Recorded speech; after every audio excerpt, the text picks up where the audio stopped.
Bien, hermanos, sin más preámbulos, vamos esta mañana a entrar a la palabra del Señor. Y pues la idea es, ¿verdad?, que podamos estar concentrados en poder recibir su palabra. Amén. ¿Cuántos estamos hambrientos de la palabra del Señor? Que nos hable siempre, todos los días debemos de estar nosotros diciendo: Señor, háblame, abrir nuestra Biblia y poder anhelar ese tiempo devocional, buscar algún método que pueda ser beneficioso para nuestra vida, nuestra rutina. Amén.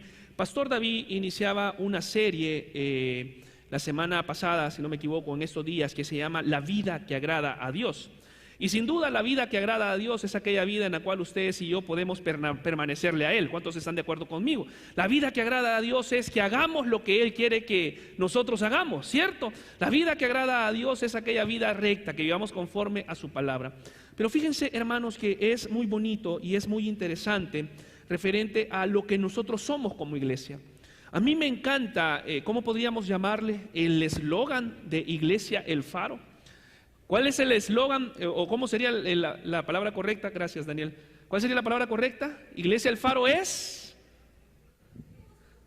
Sí, hermanos. Hermanos, les vamos a ayudar. Iglesia El Faro es... ¿El qué? Hermanos, está en pantalla. Miren, es un hogar de fe, de sanidad y transformación. Los vamos a poner en disciplina, hermano. Hermano, no sé si le parece, pero es muy bonito cuando leemos Iglesia El Faro, un hogar de fe, un hogar de sanidad y un hogar de transformación. Gloria a Dios por eso. Al equipo, ¿verdad?, fundador, a los pastores fundadores. No sé quién decidió y dijo: la Iglesia El Faro va a ser un hogar. Y quiero que, para poder empezar a introducirme, analicemos esto. Dice que nuestra iglesia es un hogar. ¿Qué es un hogar? Un hogar es un lugar donde uno se siente bien, ¿cierto? Donde uno se siente amado, donde uno se siente acogido, se siente protegido, se siente provisto de las necesidades que tiene. En nuestro hogar obtenemos alimento, obtenemos aquellas cosas que necesitamos, aquel calor de familia. ¿Y cuántos están contentos porque Iglesia El Faro es un hogar? ¿Cuántos han dicho: Iglesia El Faro es mi hogar? Amén. ¿Cuántos han dicho: Iglesia El Faro es mi hogar? Y no solamente eso. Luego dice que la Iglesia El Faro es un hogar de fe. O sea que, hermanos, creemos en la fe transformadora, en la fe sanadora, en la fe que cambia, en la fe de milagros. Posteriormente dice que aquí también hay sanidad. ¿Cuántos le damos gloria al Señor por eso? Hay muchos testimonios de sanidad, y no solamente de sanidad de enfermedades, sino también de sanidad del alma. Amén. Porque ¿cuántos de nosotros, hermanos, venimos a la iglesia heridos del alma? ¿Cuántos de nosotros venimos a la iglesia contaminados, enfermos del alma? Y es porque ha ocurrido una sanidad, y ocurre esa sanidad porque el Señor obra a través de esta iglesia. Y también creemos en la transformación que el Señor y el Espíritu hace en cada una de nuestras vidas. Así que, hermanos, entendiendo eso y teniendo eso como primicia, como iglesia nosotros estamos notando, no sé si usted lo ha visto, esta semana, supongo que por el feriado, supongo yo, ¿verdad?, algunos hermanos han decidido viajar, ver a sus familias o algo, pero no sé si usted ha notado, están viniendo muchos hermanos nuevos, amén, personas que vienen por primera vez, y qué bueno es eso. A mí me alegra mucho ver personas nuevas, me alegra mucho ver personas que nos visitan, y de alguna manera es porque, bueno, hermanos, estamos predicando este mensaje de perdón, de restauración, de transformación. Usted sabe lo que estamos haciendo por medio de las redes sociales, por medio de las televisoras, y por medio, valga la redundancia, de cualquier medio de alcance que tenemos, lo estamos haciendo. Una cápsula de fe, estamos tratando de tener esto. Y esto es porque necesitamos, hermano, a la ciudad, necesitamos mostrarle a nuestra ciudad, el lugar donde nosotros estamos, urgentemente la gracia de Dios. Amén. O sea, entender y mostrar la gracia de Dios. ¿Sabe por qué muchas personas no vienen a la iglesia? ¿Por qué muchas personas en algún momento no nos atrevíamos a ir a la iglesia? Posiblemente la mayoría de personas, y este es muy común, sucede, ¿no? Normalmente aquella persona que está atado a una atadura, que está atado a un vicio, dice: cuando yo cambie voy a ir a la iglesia. Algunos de nosotros quizás lo dijimos de esa manera. Algunos pensábamos que teníamos que ser suficientemente buenos para poder entrar en la iglesia, porque es que yo no soy tan bueno, y cuando vaya a la iglesia, han escuchado ese dicho que dice, ¿verdad? Si yo voy a la iglesia, le va a caer un rayo a la iglesia. ¿Han escuchado a alguien que dice así? Me voy a quemar. Porque en el hombre está esa condición de decir, soy tan malo que yo no puedo estar en un lugar donde está la presencia de Dios, que es tan bueno, que es tan santo, que ocurren cosas, milagros. Yo no puedo estar. Y por eso es que urgentemente, amada iglesia El Faro, es un tiempo propicio para poder mostrar a nuestra ciudad, a Honduras, al mundo entero, ¿verdad? Si es posible, pero el lugar que afectamos primeramente es nuestro entorno, nuestra ciudad, La Ceiba. Y yo sé que ustedes y yo amamos La Ceiba, amén. Ya me van a dar el carnet de residencia, fíjense, ya falta poquito. Gloria a Dios. Ya estamos ahí alegres con mi esposa, ¿verdad? Después de varios años de estar ahí, ya el Señor, ya hoy sí, ¿verdad? Ahora, amamos La Ceiba, y si amamos La Ceiba, tenemos que estar conscientes de que La Ceiba necesita conocer a Jesús, amén. Pero ¿cómo vamos a lograr esto? ¿Cómo vamos a hacerlo? ¿De qué manera nosotros vamos a ser usados para poder hacer esto? La idea, hermanos, es que nosotros seamos una iglesia que sea genuina, que sea real, no una iglesia ficticia, no una iglesia de un falso positivismo, no una iglesia de una fe, ¿verdad?, que es una fe de cristal, no, sino que seamos personas de fe, pero que también nosotros mostremos y reflejemos que somos personas que fallan comúnmente, personas que se enojan, personas que algunas veces gritan, ¿cierto, hermanos? Personas que algunas veces se pasan un alto, se pasan el semáforo, o de esos no hay acá, ¿verdad? Gracias a Dios no hay. Pero cuando nosotros mostramos que somos reales, que somos genuinos y que también nos equivocamos, que también necesitamos la mano del Señor que interviene en nuestras vidas cada día, cada uno de nosotros, hermanos, vamos a poder crecer. Y ya me va a entender por qué yo le voy diciendo esto. ¿Sabe que un amigo mío decía y hacía esta pregunta? ¿Qué es avivamiento? Porque hablamos mucho del avivamiento. De hecho, nosotros oramos porque exista en la iglesia avivamiento. Y a veces, hermanos, y claro que es parte de, pero hemos malinterpretado o malentendido o mal enseñado que el avivamiento consiste en un gran tiempo de oración. Y claro que es parte de. El avivamiento va a requerir la oración, la insistencia, la búsqueda, el recibimiento de dones, un despertar espiritual poderoso.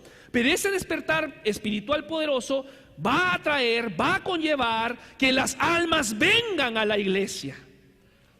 Entonces a veces nosotros queremos y estamos orando porque haya un avivamiento y porque queremos recibir dones de sanidades, de milagros, de palabra de ciencia, de palabra de sabiduría, pero si nos olvidamos que eso va a hacer que la gente venga. Y cuando la gente venga debemos de estar listas para poder recibirles como iglesia. Amén. Si la iglesia está experimentando un avivamiento, hermano, a la par suya va a haber un borrachito posiblemente, que viene de quizás, ¿verdad?, se levantó y dijo, hoy voy a ir a la iglesia. Y quizás va a venir con ese olor a níspero, a huecoco.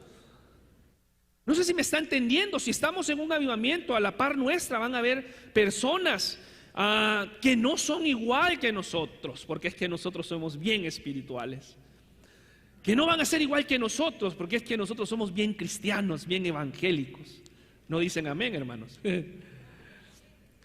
Y debemos de entender eso, que el avivamiento va a conllevar eso. Ahora, en medio de esta generación, hermanos, donde a lo malo se le llama bueno, ¿se ha dado cuenta en la situación que estamos?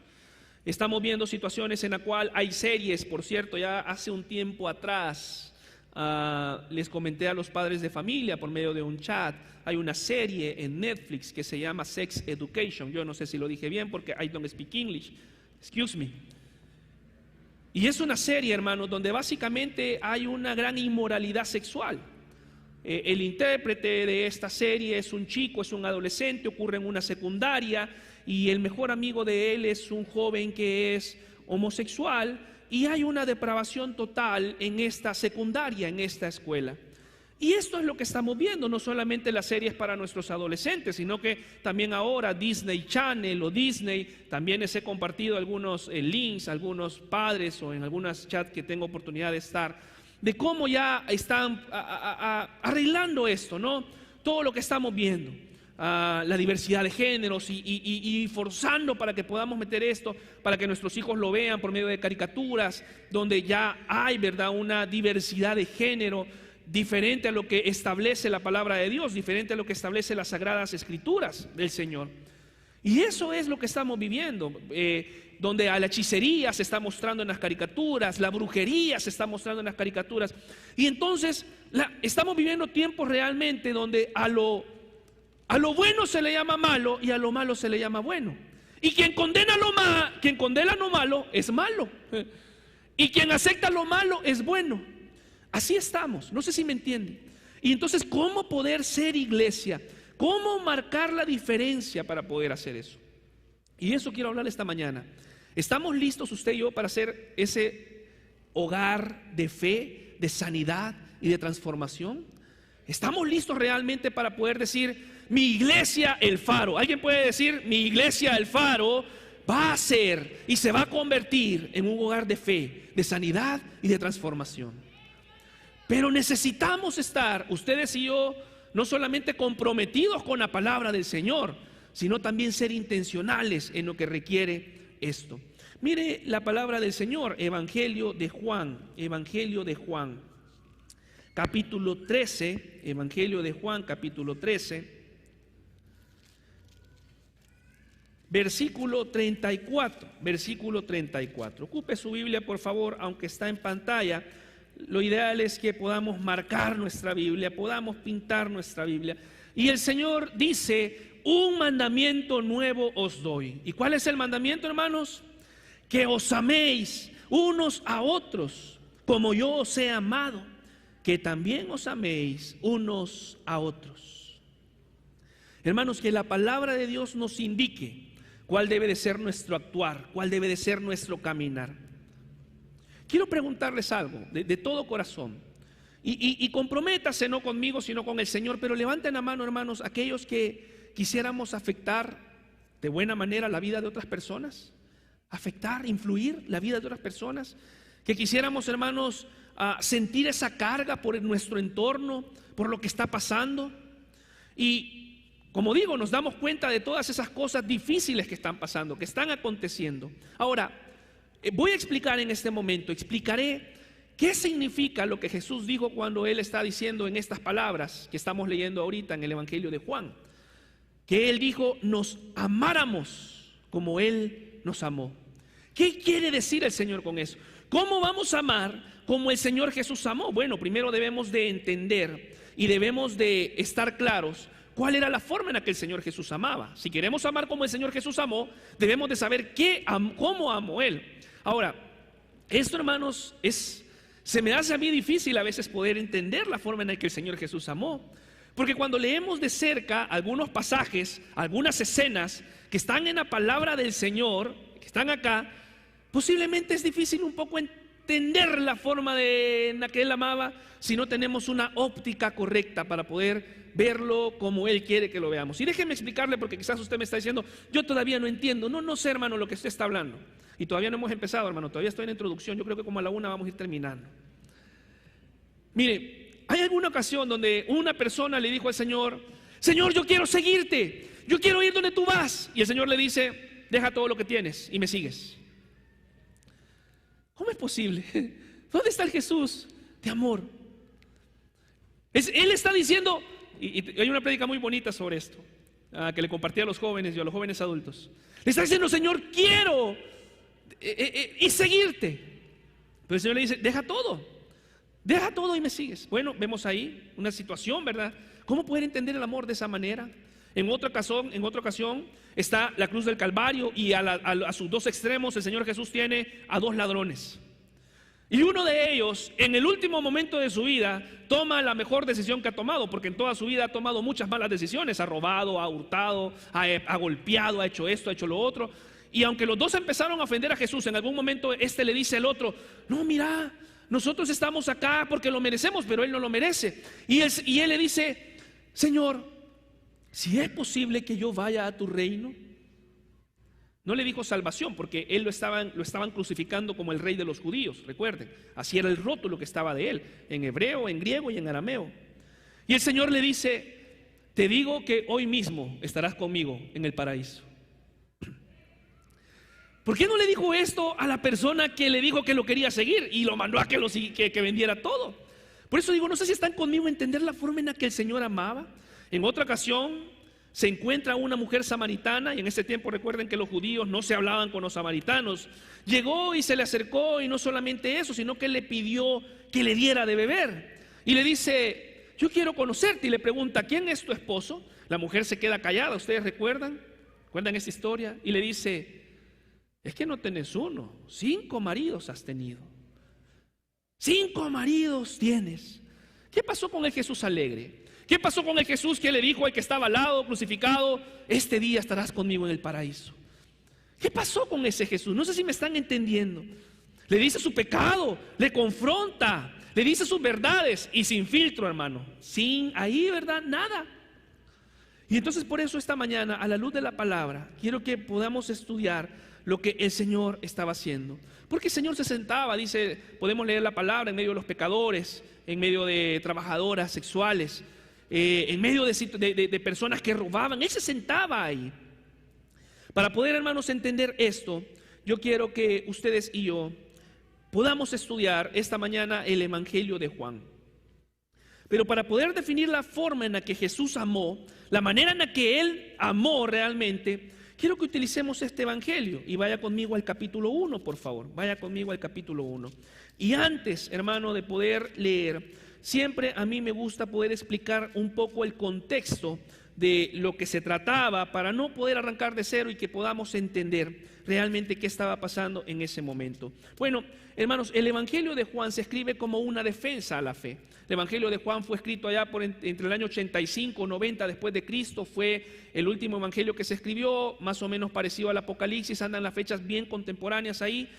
Y Juan escribe y empieza iniciando y presentando una genealogía no humana, sino una genealogía divina, que es la del Padre. Recuerdan, este Evangelio capítulo 1 es poderoso, y el Verbo era Dios, el Verbo fue con Dios, y empieza explicando todo esto. Pero ¿por qué voy a utilizar este libro? Bueno, porque, hermanos, Juan no solamente era un seguidor de Jesús, sino que él era un discípulo de Jesús. Pero no solamente era un discípulo de Jesús, no era solamente uno de los 12, no era cualquier discípulo. Juan, el que escribió este Evangelio, dice su palabra, y lo que hemos entendido, que Juan era el discípulo amado. Era aquel que se recostaba en el hombro del maestro, que le conoció mejor que todos, aquel que realmente estuvo tan cerca de él, que experimentó el vivir diariamente con Jesús. Y hermanos, si quieres conocer mejor, quiero decirles, si usted quiere conocer mejor a Jesús, lea el Evangelio de Juan. Es que es poderoso el Evangelio de Juan. Es lindo el Evangelio de Juan. De hecho, los martes estamos en los milagros, ¿verdad? Cronológicamente, según Juan lo narra y lo hace. Y en este libro, hermanos, básicamente en un solo capítulo resume todo lo que debemos de conocer de la vida de Jesús. ¿Cuántos están interesados en cómo describe Juan el amor de Jesús? Amén. Vamos a leer entonces Juan capítulo 1, versículo 14 al 18. Hay una imagen ahí. Me ayudan, hermanos de multimedia, como tiene apariciones la presentación. Yo no logro aquí ponerlas. Ahí, exactamente. Vamos todos, desde el 14 hasta el 18. Está en letras pequeñas, hermano, para que usted ocupe su Biblia, y también para que se dé cuenta si usted necesita lentes, ¿verdad? Ahí de un solo, aquí le hacemos la prueba, ahí le ahorramos el gasto. Y aquel Verbo fue hecho carne y habitó entre nosotros. Y mire qué precioso, y que a mí me encanta Juan, me encanta Juan. Y vimos su gloria, gloria como la del unigénito del Padre, lleno de gracia y de verdad. Juan, aquí está hablando de Juan el Bautista, no está hablando de Juan el discípulo. Juan dio testimonio de él y clamó diciendo: este es de quien yo decía, el que viene después de mí es antes de mí, porque era primero que yo. Esto lo está diciendo Juan el Bautista, y Juan el discípulo lo está escribiendo. Porque de su plenitud tomamos todos, y gracia sobre gracia. Pues la ley por medio de Moisés fue dada, pero la gracia y la verdad vinieron por medio de Jesucristo. A Dios nadie le vio jamás. El unigénito Hijo que está en el seno del Padre, Él le ha dado a conocer. Cierre sus ojos, hermanos, ayúdenme a orar, por favor, esta mañana. Padre, te pedimos que este tiempo de palabra podamos reflexionar, podamos ser confrontados, podamos, Señor, vivir a la luz de tu palabra, entender lo que tú tienes para nosotros. Gracias, Señor, por usarme. Utiliza, Señor, habla por medio de mi persona. Señor, que podamos hacerlo con responsabilidad, conforme a tu palabra, no quitando ni poniendo nada, sino, Señor, sabiendo que esta palabra viene de parte de tu Espíritu para nuestra iglesia. En el nombre poderoso de Jesús. Amén y amén. Hermanos, no sé si a usted le sorprende, pero es que a mí me encanta el capítulo 1 del Evangelio de Juan. Yo pudiera leerlo y leerlo y leerlo y leerlo y leerlo, y es que me encanta todo lo que dice acerca de Jesús. Porque imagínense, wow, de aquí en el versículo 18 dice: a Dios nadie le vio jamás. Pareciera que Juan se está jactando básicamente, pero yo estuve con él, anduve con él. Y es lo que está presentando, hermanos. Cuando se escribió este evangelio, era necesario que se escribiera porque habían nacido otras corrientes, otras religiones que decían que algo tan puro, algo tan santo no podía habitar en un cuerpo humano que es tan corruptible y que es tan malo. Entonces Juan por eso le presenta esto como una apologética, como una defensa de la fe, y dice: yo le vi a él, yo estuve con él, él se hizo carne, yo lo vi. Y Juan escribe esto como una defensa, y es poderoso lo que él está haciendo. Y ahora, hermano, quiero que notemos algunos componentes importantes, porque la pregunta aquí es, una vez más, ¿cómo debemos de amar? Bueno, si usted se fija en lo que acabamos de leer, hay algunas palabras clave que el discípulo, que Juan plasma en su evangelio y dice: gracia y verdad. Por eso, hermanos, el título de esta mañana es gracia y verdad. ¿Cómo debemos amar? Bueno, vamos a usar el evangelio de Juan y vamos a interpretar referente a esta forma.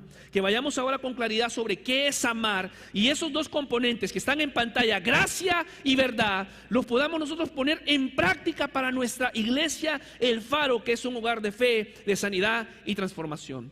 Porque ya vimos, ¿verdad?, que el Señor, en la forma en la que Él amaba. Y sabe, hermano, muchos de nosotros, no sé si vamos a entender esto, pero uno dice: yo te acepto, y el otro dice: tienes que cambiar. Uno dice: ven conmigo, y el otro dice: no, tienes que tener algunos estándares para poder seguirme. Y a veces nosotros, hermanos, dentro de la iglesia, nosotros normalmente queremos recibir la gracia, pero no nos gusta la verdad. No sé si me entienden. Nosotros, de hecho, en algunas situaciones de nuestra vida es así, es parecido. Vamos, yo por ejemplo me pasa, ¿verdad? A veces voy donde mi esposa y le pregunto cómo me veo antes de venir a la iglesia. Y yo quiero recibir la gracia, pero yo no quiero recibir la verdad. La gracia es: te ves bien, vas bien, pero la verdad es: estás gordo, se te nota, estás cachetón. Y nosotros, hermanos, normalmente queremos la gracia, ¿cierto? Pero no queremos la verdad. Y también nosotros somos buenos para decir las verdades, pero nosotros queremos recibir la gracia. ¿Me entiende, hermano? Do you understand? Tal vez así dicen amén, porque es que no sé, ¿verdad? Y es así, y como iglesia tenemos ese detalle, porque la iglesia normalmente se inclina por el lado de la verdad. Y hermano, a veces hemos pensado que amar al mundo o que amar al pecador es predicar y restregar los pecados en la cara de la gente. Es que te vas a morir si no cambias. Y pensamos, amén, estoy diciendo, y no quiero que me malinterpreten, esperen por favor hasta el final, pero hemos pensado que de eso se trata. Y ojo, hermano, yo no estoy diciendo nada más porque siempre vamos a predicar la verdad. Jesucristo es el camino, la verdad y la vida, y nadie viene al Padre si no es por Él. Ahí no nos vamos a perder. Amén. Siempre, nunca nos vamos a salir de la palabra de Dios, nunca nos vamos a salir de la Biblia. Vamos a predicar la verdad, pero hermanos, no tenemos que olvidar la gracia. Porque es que a nosotros sí nos gusta estar en la gracia. Nos gusta que nos perdonen y que nos vuelvan a perdonar y que nos vuelvan a perdonar y que nos revuelvan a perdonar, Dios. Pero ¿cuánto nos cuesta perdonar a nosotros? Y la verdad dice, recuerdan ustedes, Jesús enseña a orar: Padre, perdona nuestras ofensas, como también nosotros perdonamos a los que nos ofenden. Y nosotros queremos recibir el perdón de Dios, la gracia, pero la verdad de perdonar a las personas que nos ofenden, esa no queremos porque no nos corresponde. Y así es nuestra conducta humana. De hecho, mire qué poderoso esto. Mire lo que va a aparecer en pantalla ahí donde usted está. Mateo capítulo 23. Mateo capítulo 23. El primer evangelio. Mateo capítulo 23, versículo 2, 3 y 4. Vaya a su Biblia, por favor, y véalo. Mire las palabras de Jesús. Es sorprendente. Esto lo está diciendo Jesús, hermanos. No lo estoy diciendo yo, no lo está diciendo, lo escribe Mateo, pero lo dijo Jesús. Y mire lo que dice el Señor Jesús. En la cátedra de Moisés se sientan los escribas y los fariseos, un grupo de religiosos. Y mire, hermano, esto es salvaje, es increíble. Así que todo lo que os digan que guardéis, guardando y hacedlo. Mas no hagáis conforme a sus obras, porque dicen y no hacen. Porque atan cargas pesadas y difíciles de llevar y las ponen sobre los hombros de los hombres, pero ellos ni con un dedo quieren moverlas. ¿No les suena familiar esto? ¿No nos suena familiar esto a nosotros? Y perdón, hermano, que se lo diga de esta manera, pero muchas veces hablamos que queremos crecer, que queremos que las personas vengan a la iglesia, pero a veces nosotros somos de mal testimonio. Y solamente, ¿verdad? Y damos duro, y damos duro, y damos duro, pero nada. Siempre a veces agregamos un poco más a la carga de los de afuera. Los del mundo, hermano, quieren conocer a Dios y necesitan conocer a Dios. Las personas quieren hacerlo. De hecho, si usted le pregunta a la mayoría de personas, la mayoría, un buen porcentaje, dice: yo quiero ir a la iglesia, pero no estoy listo para ir a la iglesia. Porque es que, hermano, para ir a la iglesia hay que vestir un saco y una camisa manga larga como la anda el hermano Rubén. Es que hay que ponerse una corbata como la anda el hermano fulano de tal. Y es que yo no estoy listo para eso. Agregamos la forma de vestir, la forma de hablar y la forma de adorar. Cuando nosotros, hermanos, estamos en iglesia, solo nos faltan las alas y la aurora. Aleluya. Le pregunto nada más, y lo hablo por mí, vayan a preguntarle a Cristal y a los niños: ¿tendremos esas alas y esa aurora todo el tiempo? ¿Estaremos así? Pero cuando viene una persona, queremos que esa persona cambie y lo haga así. Y si tiene que vestir diferente, tiene que vestir. Y ya vamos a llegar más adelante. Por eso le digo, no quiero que me malinterprete, pero note esto. Imagínese usted cuando el Señor Jesús iba caminando, la forma en la que lo hizo, el ministerio que él hizo. Jesús va caminando, Pedro está tirando ahí, pescando. Y le dice: hey Pedro, va que vos sos hermano de Santiago. ¿De quién es? De Jacobo. Vos sos hermano, vení, vos vas a ser mi discípulo. Pedro pescando estaba, ni andaba buscando nada. ¿Se recuerdan aquel? Estaba bizneando, ¿verdad? Cobrando impuestos. Y el Señor Jesús va caminando y le dice al cobrador de impuestos, al discípulo: hey, vos vas a ser seguidor mío. Era un cobrador, era una profesión que nadie quería en esos momentos, o eran odiados. Y el Señor le dice a este cobrador de impuestos: ahora tú vas a ser mi discípulo, y lo puso a trabajar. ¿Recuerdan ustedes Zaqueo, aquel hombre que dice la Biblia que era pequeño de estatura? Posiblemente tenía la mía, más pequeña, no sé. Él se subió al palo, ¿verdad? Y le dice: baja ahora porque hoy voy a estar en tu casa. Aquel hombre tan malo, lo llamó el Señor. ¿Será que primero el Señor le habrá dicho: vas a ser mi discípulo, pero primero anda a cambiarte, anda a ponerte corbata, por favor habla bien, ya no utilices palabras mundanas? No. ¿Habrá sido esa forma de obrar del Señor? Pregunto nada más, no lo sé, no lo dice la Biblia. Claro que si el Señor le hablaba, el Espíritu Santo obraba en ese momento y transformaba, ¿no? Y pueden haber transformaciones, hermanos, que como en mi caso, como en mi testimonio, pueden tardar muchos años. Hermanos, si yo le contara, a mí me querían sacar de la iglesia. No, en serio. Fíjense que las hermanas, especialmente las mayores, le decían a mi pastor de jóvenes, y doy gracias a Dios por mis pastores, David Alas y Otoniel Melgar. Ambos hermanos, recuerdan, quedaron viudos, jóvenes. David Alas murió su esposa en 2019, si mal no recuerdo, en un accidente. Oramos por ella, y Pastor Otto acaba de perder a su esposa hace unos meses por la pandemia. Y yo recuerdo que llegaban las hermanas donde David le decían: ya no traiga a Rubén, si este cipote ya no tiene remedio, hermano. Ya no, mire, malcriado, viene a ver cipotas. Menos mal, va. Mire esto, y hermano, y me sacaban un gran chorro de cosas malas, imagínense. Qué misericordia tuvo el Señor, amén. No sé en su vida, hermano, la misericordia que ha tenido el Señor, pero en mi vida fue así. Ahora ocurren cambios, hermanos, transformaciones que son rápidas. A los hermanos que estuvimos en discipulado les contaba uno de mis amigos de infancia, ¿verdad? Aquel que me indujo a ciertos vicios, aquel que me dijo: mira, esto te va a ayudar. Este hombre tenía el pelo largo, hermano, y andábamos ahí y teníamos ciertas prácticas. Y este hombre va a la iglesia, un día va a la iglesia y ese día abandonó todo. una transformación que el Señor hizo en un momento. La verdad es que el Señor va a trabajar y va a obrar diferente en cada una de las personas. Pero hermano, el cambio no nos corresponde a nosotros, no le corresponde a usted, no le corresponde a mí. El cambio le corresponde a la palabra del Señor y a la presencia del Espíritu Santo. Él es el que va a hacer el cambio, no soy yo. Es el Señor el que hace el cambio. Es Dios, es el Espíritu Santo. Y a veces nosotros, hermanos, queremos doblar, ¿verdad? Es el Señor, es Dios. ¿A qué nos corresponde a nosotros, hermanos? Orar y ser de testimonio. Ser de testimonio. Eso es lo que necesitamos. Eso es lo que vean. Quiero que vean también, dicen que para muestra un botón. Y veamos, hermanos, acá en Hechos capítulo 15. Vayamos al libro de Hechos. Hechos capítulo 15. Hechos capítulo 15. Ay, hermanos, tengo que correr. Señor, ayúdanos, por favor. Miren, Hechos capítulo 15, versículo 1. Hechos capítulo 15, versículo 1. Dice, está Pablo. Están en un concilio.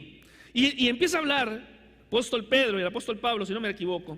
Dice, Hechos capítulo 15, si usted lo tiene, está en pantalla también, Hechos capítulo 15, Hechos capítulo 15.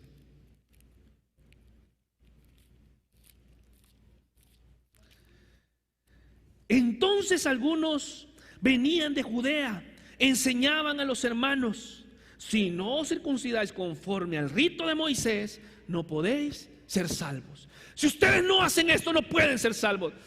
¿No querés venir a la iglesia del Faro? Peinate, por favor. ¿Te cortas ese pelo? No. Maquillaje, quítate esos aritos y esos zapatos. No sé si me está entendiendo, hermano. Y miren lo que dice un poco más adelante, en el versículo 10, no lo vamos a leer todo. Y entonces en el versículo 10. Ahora pues, ¿por qué tentáis a Dios poniendo sobre la cerviz de los discípulos un yugo que ni nuestros padres ni nosotros hemos podido llevar? Hermanos, queremos que de verdad nuestra iglesia, el Faro, sea un hogar de fe, de sanidad y de transformación.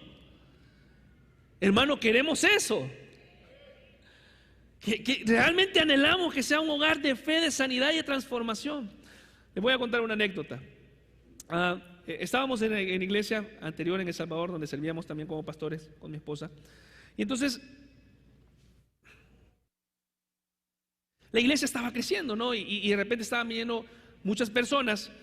Y lo que queríamos era que la iglesia estuviera lista, que estuviera preparada para poder aceptar ese tipo de personas, a todos los que vinieran. Porque es que, hermano, una iglesia no va a traer gente a otra iglesia, ¿verdad que no? La iglesia de Cristo tiene que traer gente a los pecadores, a los de afuera. ¿Y cómo crees que van a venir? De repente no van a venir, hermanos, con este saco, no. Y entonces, hermanos, me tocó predicar, recuerdo que prediqué, creo que de uno de los discípulos, de Mateo, creo, de Marcos, no me acuerdo. Y la cuestión es de que le pedí a algunos amigos, hay un joven que el pastor David Molina pastoreó, que se llama Oscar, le decían Bachi de apodo.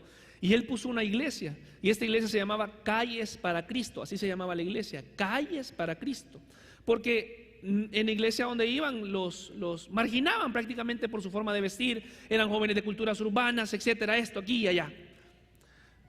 Pero el punto, hermano, es que yo le digo a él, le digo, mira, podrías venir a la iglesia y decirle a los jóvenes, que se vengan lo más peor que puedan. O sea, ya de normal, ¿verdad? Con el pelo parado, no sé cómo sé, pero que vengan. Le pedí a una amiga, se llama Julia Iris, y le dije, mira, vestite, ¿verdad? De una forma bien extravagante. Hermanos, y miren, cuando empezaron a entrar a la iglesia esta gente, varios hermanos se movieron. Cuando vieron entrar a uno con el pelo parado y aquella gran cara, yo me acuerdo, hermano, yo vi a la hermana. Qué dolor en el corazón, pero era el propósito, ¿no? Pero cuando vio que él entró y se sentó a la parte de ella, agarró su cartera y dijo, me voy a cambiar de aquí, porque ¿qué? Y empezó a pasar eso, hermanos. Al final, lógicamente, los hermanos entendieron que tenía que ver algo con el mensaje. De hecho, yo los presenté, los pasé. Algunos les pregunté cómo te sentiste. Algunos dijeron, bueno, me sentí bien. Pero algunos dijeron, yo me sentí mal porque las personas que estaban cerca de mí nunca me saludaron, no se acercaron. Y por eso, hermanos, es que vamos a hacer esto, vamos a hacer un hogar de fe, de sanidad y transformación. Gracia y misericordia. Gracia y misericordia. El evangelio, hermano, debe de ser práctico y poder hacer. Recuerde lo que dice, hermanos, Mateo capítulo 5 versículos 13 y 14. Dice que nosotros somos la luz del mundo, que nosotros somos la sal. Amén. Dígale a la persona que está al lado: usted es la luz del mundo, usted es la luz de esta ciudad, usted es la sal. No es salado, no, es la sal. Amén. Y poder hacer esto. Vamos a pedirle a los hermanos del Ministerio de Alabanza que puedan irse acercando. Vamos a cerrar. Dice: vosotros sois la sal de la tierra, vosotros sois la luz del mundo. La forma de hacer iglesia en Iglesia El Faro, hermanos, es alcanzar a los no alcanzados. Nos urge eso. Amén. Mostrar el amor de Dios, hacerlo de esa manera. Y por eso, hermano, yo quiero pedirle, en el amor del Señor, quiero pedirle a cada uno de los que estamos acá: hagamos sentir cómodas a las personas, hagámoslas sentir bienvenidas a este hogar, porque recordemos que este es un hogar. Hagámosles sentir bien, démosle un abrazo. Bueno, ahorita no podemos dar abrazos, ¿no? Pero podemos dar un buen puño. Sonríe, aunque no se nos vea la sonrisa ahorita porque estamos con la mascarilla. Dé una sonrisa enmascarada, al menos los ojitos se le ponen chinitos y se ve. Pero hermano, deje esa cara de limón agrio. Deje esa cara. Sí, sonríale al hermano y dígale: qué gozo verte, qué bueno verte esta mañana. Esta es tu iglesia, es tu hogar, estoy para servirte. ¿Qué te puedo ayudar? Pisto no me pidas, pero cualquier cosa sí te voy a ayudar. Y poder hacer sentir bien a la gente en casa. Ahora, hermanos, miren, nuestro trabajo es hacer sentir a la gente cómoda. El trabajo del Espíritu Santo y la palabra que se da, eso es lo que va a hacer sentir a las personas incómodas. No sé si me entiende. O sea, quien incomoda, hermano, quien nos incomoda a usted y a mí en la palabra es el Espíritu Santo, amén. No es el pastor, no es quien predica, no es el hermano. O sea, no vea, es que sí, hermanos, necesitan cambiar. Amén. ¿Me voy a entender? No solo amén, amén, no solamente para los lados, no es para nosotros. La palabra va a incomodar a cada uno de nosotros. Terminamos con esto, hermanos. Primera de Pedro, capítulo 5, versículo 10. Primera carta de Pedro, capítulo 5, versículo 10.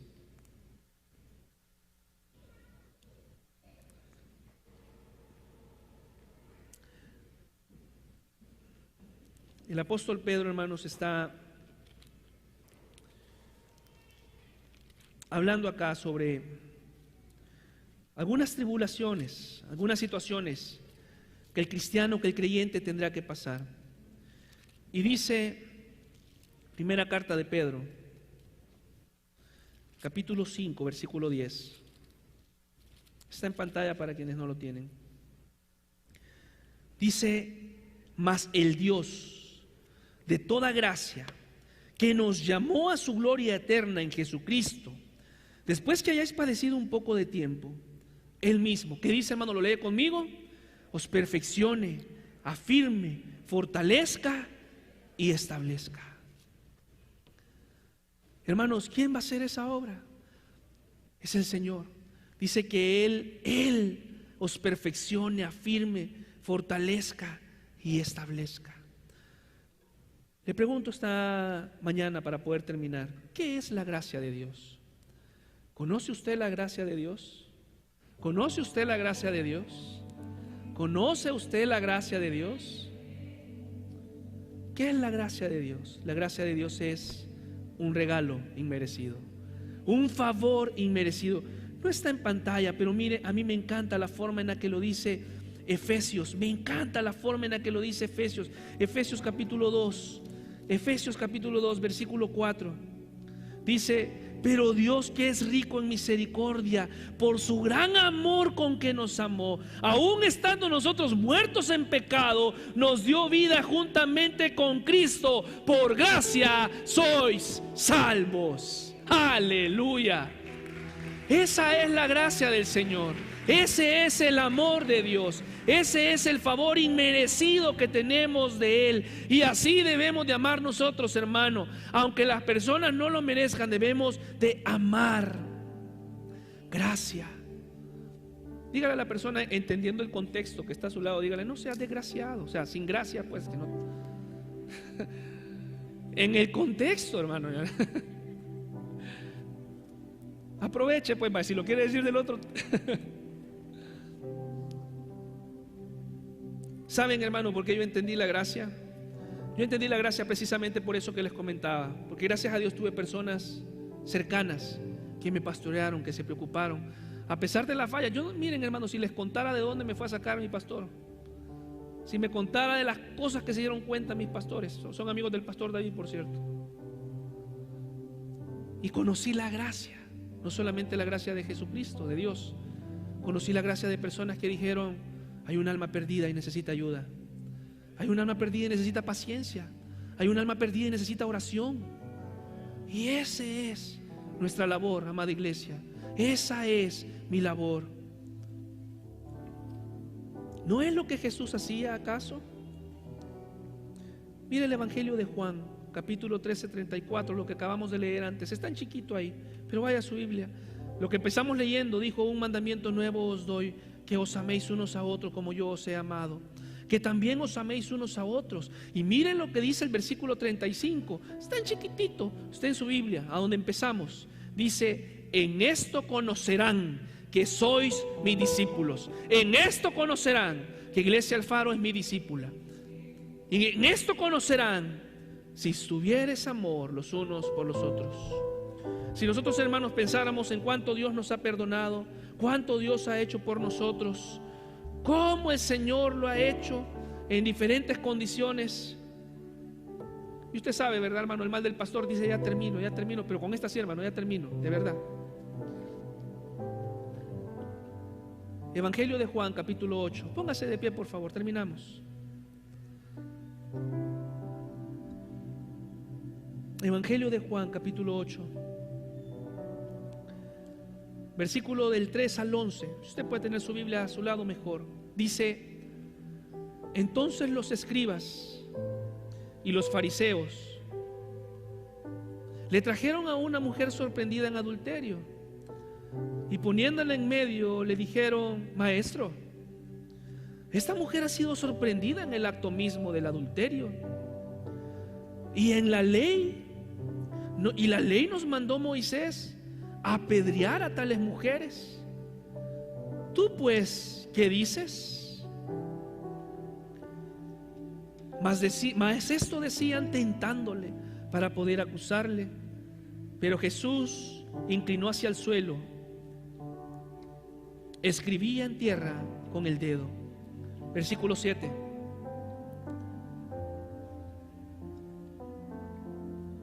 Y como insistieron en preguntarle, se enderezó y les dijo: el que vosotros esté sin pecado sea el primero en arrojar la piedra contra ella. E inclinándose de nuevo hacia el suelo, siguió escribiendo en tierra. Pero ellos, al oír esto, acusados por su conciencia, salían uno a uno, comenzando desde los más viejos hasta los postreros, y quedó solo Jesús y la mujer que estaba en medio. Enderezándose Jesús y no viendo a nadie sino a la mujer, le dijo: mujer, ¿dónde están los que te acusaban? Ninguno te condenó. Ella dijo: ninguno, Señor. Entonces Jesús le dijo: ni yo te condeno, vete y no peques más. ¿Qué vemos ahí, hermanos? Gracia y verdad. Gracia y verdad. Gracias, Señor.